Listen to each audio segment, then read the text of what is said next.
Hey you guys, it's your girl T, and I have another story that's coming from Outrageous Ass Ohio. Ohio has been out the hook lately. So anyways, what's going on now in Outrageous Ass Ohio is that we have a 44-year-old man. He was a Navy SEAL. His name is Heben. What happened is that Mr. Heben claimed that back in March 28th, to be exact, that he was basically attacked by 3 black men in a low-profile car. He claims that they had, almost hit him in the parking lot, and, some words were exchanged, and then he went into the grocery store, but he supposedly forgot his wallet. So he comes out the grocery store, he goes to grab his wallet, and all of a sudden these 3 black guys pull back up in front of him, and they're like, yo, you have a big freaking mouth, white boy. You need to learn some fucking respect, man.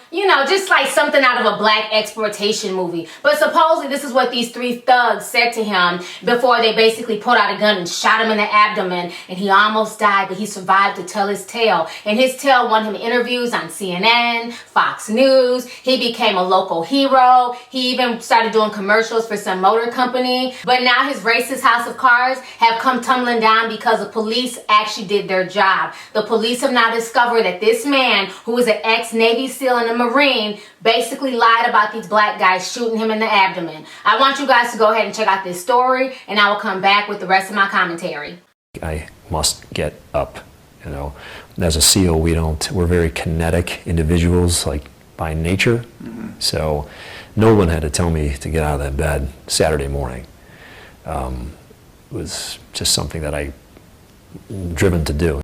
This is part of an interview 44-year-old Christopher Heben did with Fox 8 just after being released from the hospital back in April, and days after he said he had been shot once in the abdomen. We do know he was shot, but we don't know where and we don't know how. Police in Bath Township say Heben, a former Navy SEAL, told them he had been shot by several men in a car after leaving the Mustard Seed Market on Medina Road on March 28th. He says this happened on a Friday afternoon at 5:40 p.m. We have no other witnesses at the plaza at that time, which would normally be very busy with people going to restaurants, retail shopping. There were no witnesses, no other calls about it. Police say Heben told them he chased after the suspects, but ended up driving himself to the Bath Township police station. Detectives say they became skeptical early on. The report that he gave and the route that he gave, we checked numerous videos from businesses along the route. He's not seen on any of those videos. The more interviews that we did and tips that we followed up on after the initial news report, things weren't adding up.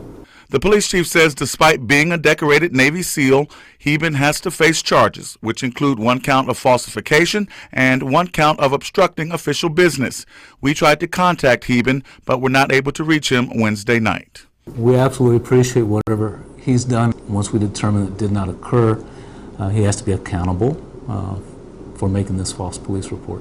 Alright, so you guys just checked out the news story, and this whole situation just pisses me off. Nothing do I hate more than people who file false charges. I don't care if it's a woman filing false rape charges or somebody trying to be racist and get some black guys in trouble. It's clearly obvious that this stupid ass Marine accidentally shot himself in the abdomen, but because he was a Navy SEAL and he was trained by special ops, it would look really embarrassing. So I believe that that's why he spun this stupid ass story, to not only get notoriety, donations and everything else, but to look really, really cool in the eyes of the people in his community. But now that everything's come out that he's a liar, he's going to be charged. This man has yet to apologize. He's yet to go on this national speaking tour like he did back in March when he was speaking on Fox News and CNN. It's funny how he's not doing the same national media blitz as he did a few months ago when he was going out telling everyone how he was attacked by these so-called thugs. I just find this really disturbing, but not to be a conspiracy theorist, but I wonder if there's more people involved in this, okay?